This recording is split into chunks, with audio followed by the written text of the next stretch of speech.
السلام علیکم، آپ دیکھ رہے ہیں کے نیوز چینل۔ خبر شامل کرتے ہیں ساہیوال سے۔ ہمارے ڈپٹی بیورو چیف رؤف شہزاد جٹ کی رپورٹ کے مطابق انڈیا کو دھول چٹا کر جیت کا تمغہ پاکستان کے نام کرنے والے محمد شفیق چشتی کے اعزاز میں جماعت اسلامی کے دفتر میں تقریب کا انعقاد کیا گیا، جس میں بہت بڑی تعداد میں لوگوں نے شرکت کی۔ اس موقع پر طیب محمود بلوچ، آصف کمبو، اے ڈی چودھری، سیاسی اور سماجی شخصیات نے شرکت کی۔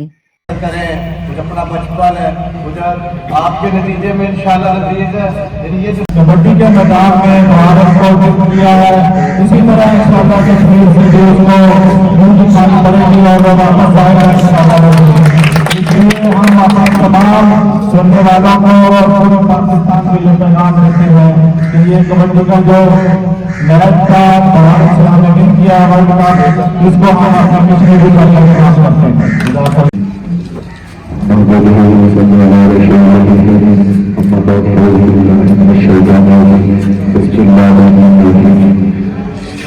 میرے انتہائی قابل احترام اور میرے بڑے بھائی میرے جتنے بھی برادران اور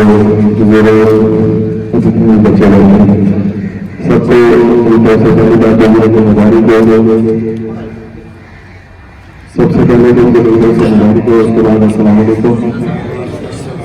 اور یہ جو پاکستان کی نہیں ہے، یہ پورے ملک میں دنیا میں زیادہ مسلمان رہ رہے ہیں، سب کی چیز ہے۔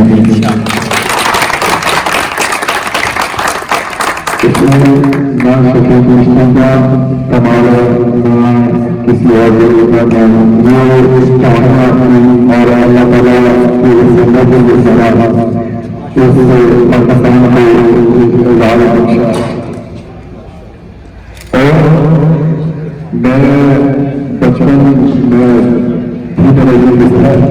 ابھی 4-5 سال کی کراچی کے، اس سے پہلے میں یہ تھا اور میرا کیریئر بھی آتے رہیں گے کہ آپ کا اظہار تشکر جماعت اسلامی ساہیوال نے بھی یہاں پہ خلاصہ کیا اور دونوں جانب سے عزت افزائی ہوئی۔ ہم انتہائی شکر گزار ہیں اور